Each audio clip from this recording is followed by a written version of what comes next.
Hi guys. അപ്പോൾ മലേഷ്യയിലെ main സംഭവം എന്ന് പറയുന്നത് ഇവിടുത്തെ ഫുഡ് ഒരു രക്ഷയില്ലാത്തതാണ്. ഞാനിപ്പോൾ എഡിറ്റ് ചെയ്യുമ്പോഴും എനിക്കിങ്ങനെ കൊതി വന്നുകൊണ്ടിരിക്കുകയാണ്. ഭയങ്കര ചീപ്പുമാണ്. അതുപോലെ തന്നെ പലതരത്തിലുള്ള ഡിഫറെൻറ്റ് ടൈപ്പിലുള്ള ഫുഡ് നമുക്ക് കിട്ടും.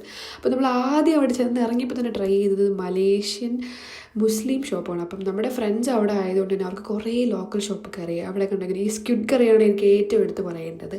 അത് കഴിഞ്ഞ് നമ്മൾ ഉച്ചയ്ക്ക് പോയത് ഒരു തമിഴ് മലേഷ്യൻ ഷോപ്പിലോട്ടാണ്.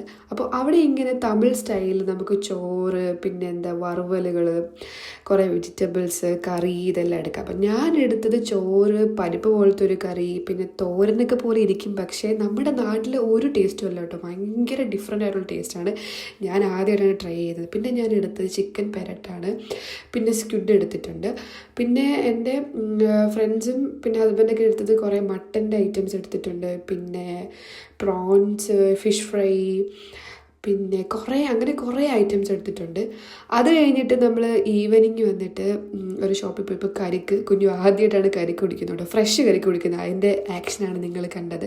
എനിക്ക് അവിടെ ചെന്നിട്ട് പനി പിടിച്ചിട്ടുണ്ടായിരുന്നു കേട്ടോ. അപ്പോൾ എൻ്റെ സൗണ്ടൊക്കെ പോയി. അപ്പോൾ ഞാൻ ഓർഡർ ചെയ്ത് ഹോട്ട് ലെമൺ ടീ ആണ്. അത് നല്ലതായിരുന്നു. പിന്നെ നാസി ലെമക്ക് അവിടുത്തെ ഓതൻറ്റിക് ഫുഡാണ്. അതും സൂപ്പർബായിരുന്നു. അപ്പോൾ അടുത്ത വീഡിയോയിൽ വീണ്ടും കാണാം. ബൈ.